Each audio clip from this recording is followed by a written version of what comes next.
Hej alle sammen, jeg hedder Søren Andersen, og det her det er Sørens Sunday Session. I dag skal vi snakke om riffs. Har du fået kaffe? Så kom i gang. Lav en kop kaffe, sæt dig ned, det her det skal nok blive hyggeligt.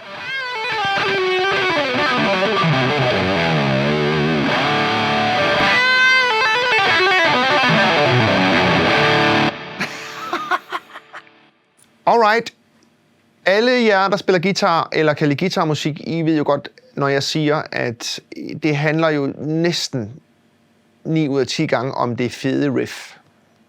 Der er med skrevet mange sange på et godt riff, og hvad er et godt riff? Hvad gør vi for ikke at gentage os selv som sangskriver, riffmager? Hvordan undgår vi at kopiere heltene uden at blive afsløret? Hvordan bliver vi inspireret? Hvordan kommer man op med nye riff? Altså, der har været guitarriff i snart 100 år, ikke? Det kan godt efterhånden blive lidt svært at komme op med noget, som ikke er hørt før. Så lad os prøve at analysere lidt, hvad de store mastodonter gør. Nu tager vi lige Ritchie Blackmore, fordi det er en guitarist, jeg har studeret, og måske også den guitarist, jeg har kopieret mest i mit arbejde med Glenn Hughes som guitarist. Vi har jo i en karriere over, eller hvad kan man sige, min tid med Glenn er noget, der minder om 10 år. Der har vi måske rørt ved et sted mellem 15 og 20 Deep Purple-klassikere. Og noget af det, jeg fandt ud af, specielt efter jeg har været på tur med Joel Lynn Turner, name dropping, men han var jo ligesom sangeren i Rainbow, så der kom også lige en røvfuld Ritchie riff fra den konto. Der gik det fandme op for mig, at noget af det, Ritchie har gjort for ikke at lyde eller gentage sig selv, det er, at han tager sine egne riff og vender dem om, eller flytter dem rundt. Nu tager vi lige bare lige en håndfuld, ikke? Det mest kendte riff, altså, det er det her.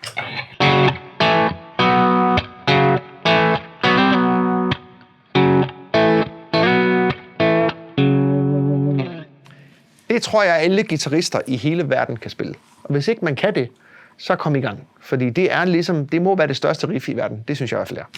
Det som han gør, den går i G, ikke? Så laver han en grundtone og kvinten under. Og det bliver så hans voicing. Jeg skal prøve at vise jer, hvor mange riff Ritchie har skrevet ud fra den voicing der. Vi starter lige med Burn med lidt mere gain på. Ved I hvad? Hele det her Sunday Session trip, der har jeg sagt hver gang, I skal stemme jeres guitar. Det gælder altså også lige mig selv, ikke? Og nu gør jeg altså lige sådan her, fordi jeg ved, at Burn kan lyde bedre. Prøv igen.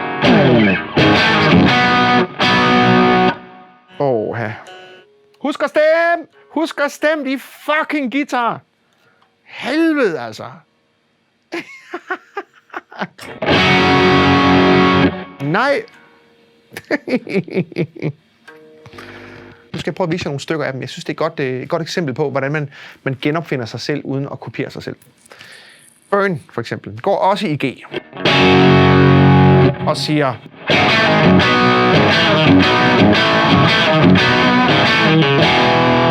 Så det er den der samme kvintstabling.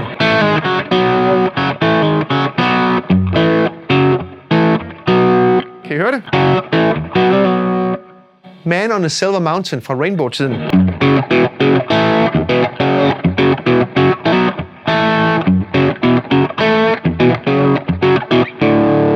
Samme ting. Death Valley Driver.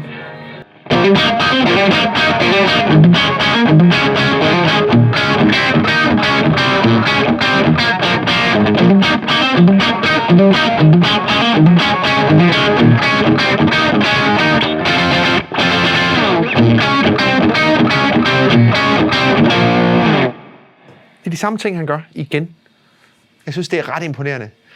Eller hvad med den her?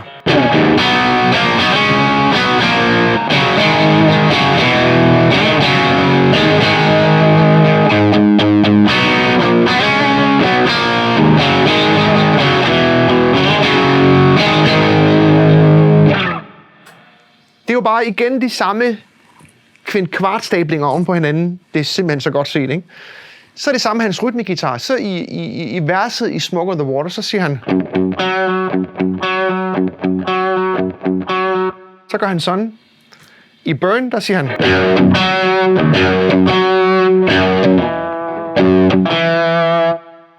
Det er ret imponerende, ikke? Så han undgår at gentage sig selv, bare lige ved at twiste tingene lidt. Så det kan man jo starte med. Så hvis man for eksempel var en frækker, der siger, jeg vil prøve at skrive, jeg vil lave mit eget Smoke on the Water. Jeg vil simpelthen lave min egen. Så prøv at skifte toneart. Gør det i A, fordi Smoke on the Water, den går i G. Og så prøver vi at spille den. Lad os bare spille den baglæns. Så får vi et riff, der siger sådan her.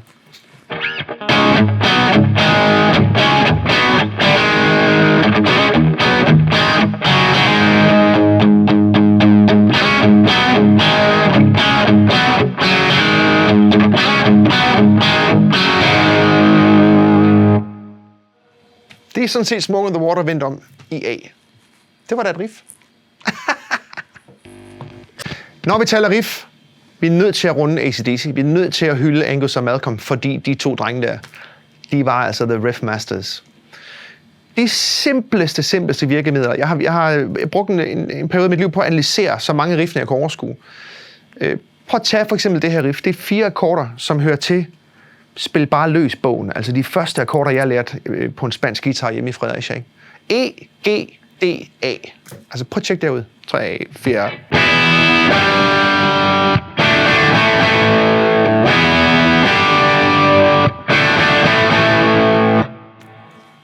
Kongeriff.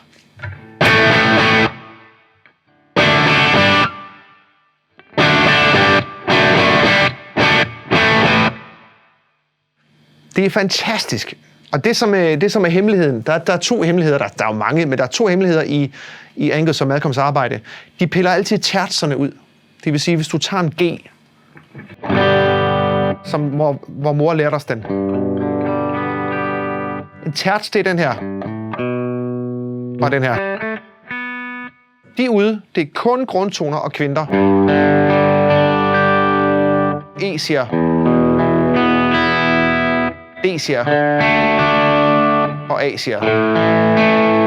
Så alle tertserne, de er ude. Der er ingen tertser. Og det er det, der giver lyden af AC/DC. En af dem i hvert fald. Så E'et, det gør du sådan her. Og så i stedet for at trykke den her tone ned, så dæmper du den. Samme gør du med G'et. Dæmper bare den der terts. Får du det der som er tonen af AC/DC. Det er blæret. En anden ting med AC/DC, det er, at det er jo meget, meget, meget sjældent, det går stærkt. Der er nogle få, der går stærkt. Nu tager vi den her.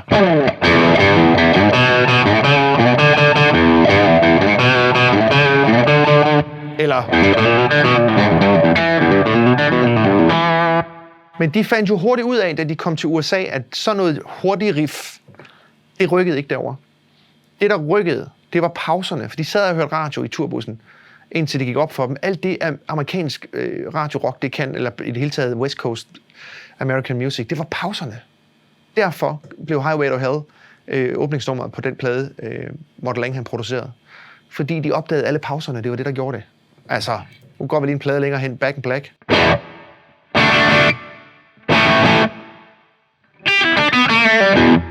Alle pauserne, det er det, der ikke bliver spillet. Det er det, der er nøglen til kongeriff, hvis I spørger mig. Det er fantastisk at analysere noget, som er så simpelt. Og umiddelbart så tænker man, jamen det er sgu da ikke svært. Altså, nej, men det er sejt at komme op med det. Det er svært at komme op med de ting, der bare er så simple og røvgeniale. En anden ting, de også havde, det var det der, jeg kalder altså enkeltstrengsriff. I stedet for akkorder, så var der jo rigtig mange af deres riff, der siger...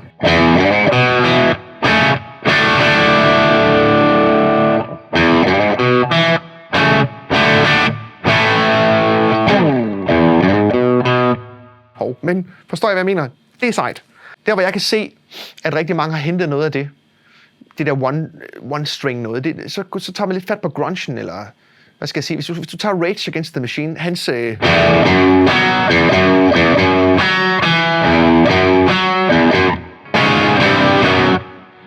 er moderne AC/DC, hvis I spørger mig. Den der simple ting, og det, der gjorde Rage blev så store, var en af grundene til, at de blev så store. Det tror jeg var den der simple opskrift der, ikke?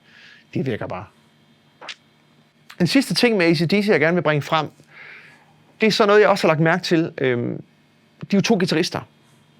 Og de har altid haft en evne til ikke at træde hinanden over tæerne, de 2, fordi de har lidt forskellige toner for det første. Og der er altid klar enighed om, hvem der spiller hvad. Det er ret interessant, at de formår ligesom at dele rollerne ud. Så mens den ene står og siger...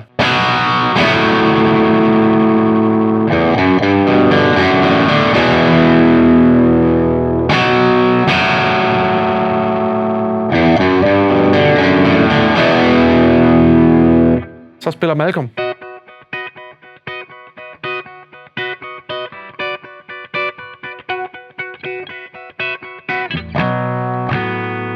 Det er så fedt skrevet, hvis I spørger mig.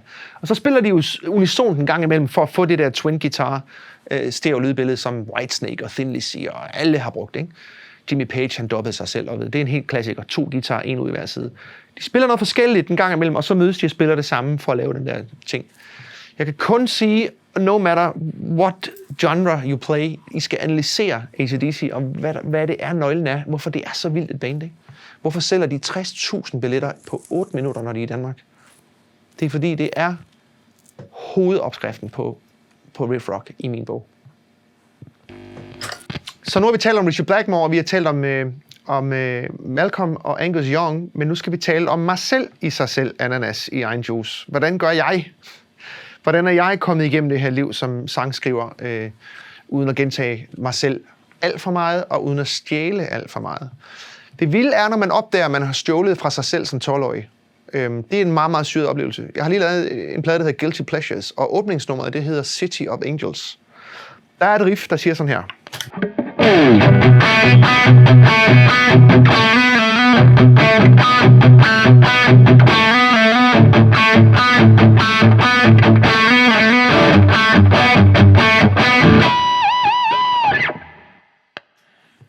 Det er jo rimelig tilforladeligt, ikke? Enkeltstrengsriff, og umiddelbart tænker jeg, at det har jeg jo selv opfundet. Prøv at sætte den røde plade på med News, og hør det track, der hedder Flick Flack. Der har siddet en 12-årig dreng i Fredericia og hørt News på sit børneværelse. Og det riff der, det er så stærkt. Det jeg lige har spillet, det er så stærkt inspireret af et gammelt News-nummer, der hedder Flick Flack.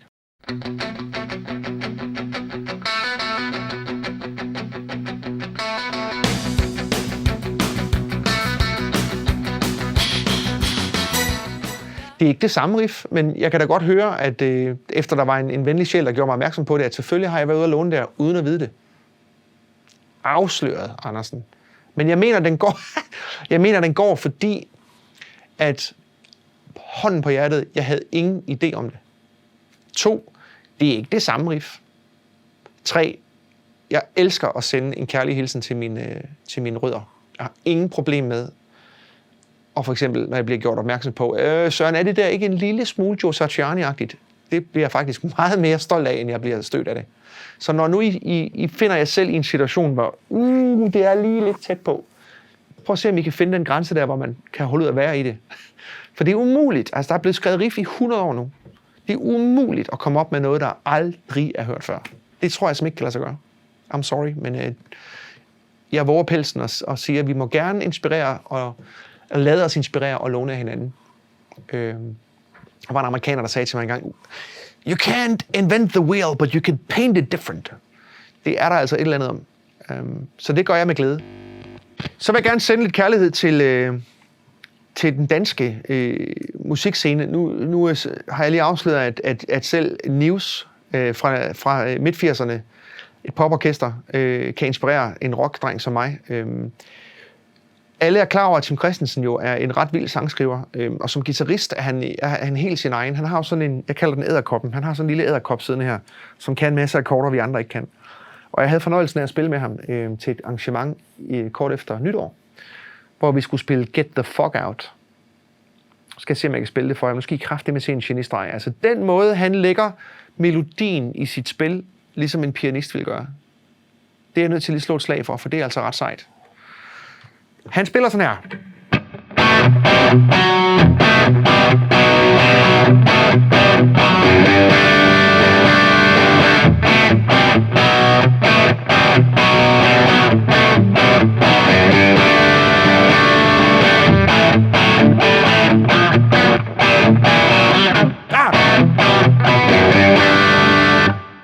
Det spiller han samtidig med, at han synger overstemmen selv. Get the fuck out of my mind. The time without you. Get the hell out of my dreams. Don't ever take your... Altså, kan I følge mig? Han har fundet ud af sin egen måde at gøre det på, og jeg har den sygeste respekt for Tim, fordi det er ligesom... Det har jeg sgu ikke set før på den måde der, ligesom at lægge spillet ind i... Altså lægge melodien ind i spillet, ligesom pianisterne gør. Respekt for det. Han har også opfundet noget andet. Det er bedst. Hvis han skal spille et riff, eller hvis han skal kompe noget musik, lad os sige, at han skal spille et... hvis han nu skulle spille...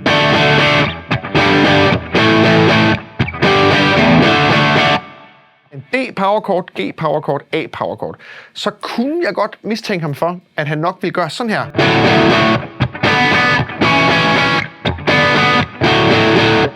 Det er sådan en helt umiskendelig Tim-lyd, at hvis D'et er her, så spiller han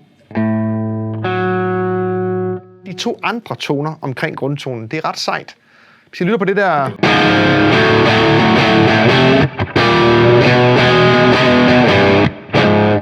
Det er så godt set, at han ligesom, i stedet for bare at spille...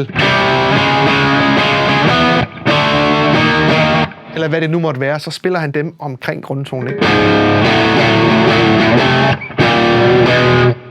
Den teknik og den måde at kompe på, den har jeg lånt nok 20 gange, 30 gange på plader, fordi det lyder bare pissegodt, hvis den ene guitar spiller, og den anden så spiller. Får du sådan et kæmpe lydbillede. Og han må jo sende shivekort, hvis han synes, jeg har stjålet fra ham. Meget inspirerende musiker. Jeg er rigtig, rigtig stor fan af Tim. Den anden guitarist, jeg gerne vil hilse på, det er jo Kopper. Jakob Benser fra D&D. Det er klart, lige Tim og Kopper, de fylder jo meget i mit hoved, fordi at det var det store, da jeg var 20. Ikke? Der var D&D kæmpe. Det er det jo sådan set stadigvæk, men det var uopnåeligt nogensinde at skulle komme til at tale med Tim Christensen eller dem fra D&D. Så det musik der, det analyserede vi jo over Jylland ned til mindste detalje. Og jeg synes, det var så sejt med D&D, at de havde den der simplicity, som AC/DC slipper afsted med, og så havde de det der twang country-univers ovenpå, ikke? Så lad os bare tage det store hit Sleeping My Day Away, ikke?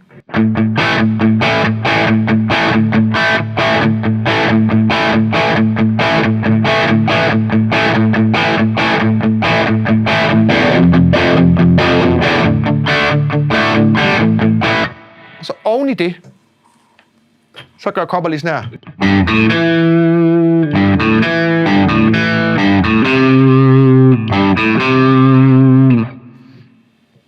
Et Shadows-element, et Dire Straits-element oven i et AC/DC-riff. Det er jo det, der er sounden af D&D, ikke? Og det, som er også cool, det er de samme akkorder, som er i riffet.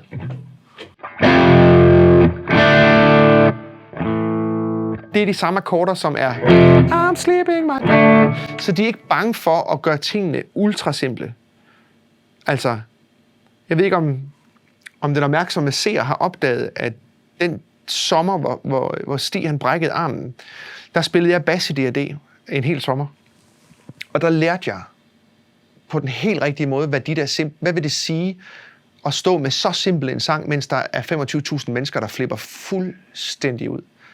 Det er den bedste lektion, jeg har lært i mit liv i Danmark. Altså, fordi når du får det i hænderne, så opdager du, at alle de der snørklede riff, man har skrevet, og alle de der meget, meget komplicerede ting, man ligesom går efter, fordi det er skide sjovt og udfordrende. Altså, God bless you, men prøv at tænke tingene ned til simple neandertaler knucklehead stuff. For det virker. Og det kan du først mærke, når du står med det i hånden. Når du står på en græsplæne med D&D, og hele pladsen råber, Jihad, I'm getting mad. Og det eneste, du gør, det er at sige...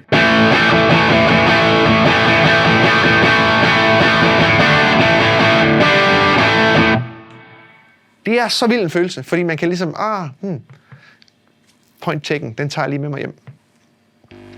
Så kan man spørge sig selv, jamen, er der ingen guitar-riff på den anden side af Millennium? Altså, er der ikke kommet noget i de sidste 20 år, der er ved at nævne? Jo, det er der. Der er kommet rigtig meget.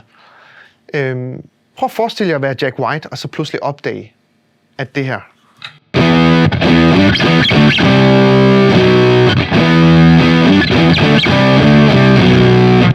Noget så simpelt og noget så ultra åndssvagt ender med at blive lo. Altså en fodbold-anthem. Det er eddermame sejt. Det er sådan noget, man må bare bøje sig af stødet og sige, alright, den var cool. Og så er der Blur, som kommer op med den her.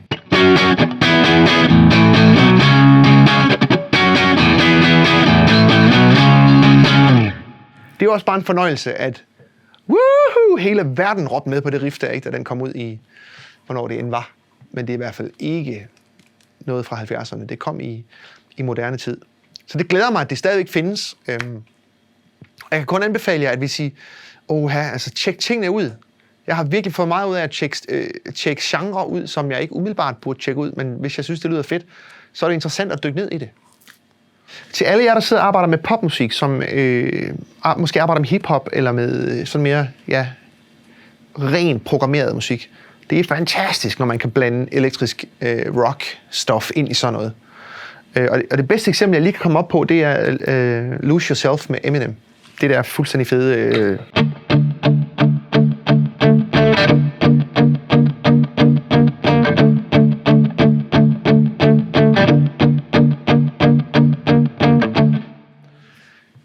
Det er bare brilliant, og det er ligesom, tænk sig, det er det riff, der er hele nummeret, ikke? Og så rapper han hen over det. Det er super inspirerende, og jeg vil bare opfordre jer til at knække den kode der. Altså, kan man få sådan et mastodont-riff ind på en eller anden hiphop-plade, så er det bare, så vil jeg mene, man er mission completed. Det vil være cool. Tusind tak, fordi I vil følge med i Sørens Sunday Sessions, hvor vi snakkede om riff. Jeg håber, det har været inspirerende og lærerigt. Igen, giv mig nogle kommentarer dernede af. Good or bad, jeg tager det hele. Og subscribe på den her YouTube-kanal, fordi vi kommer tilbage søndag efter søndag efter søndag efter søndag. Tusind tak for i dag. Hej.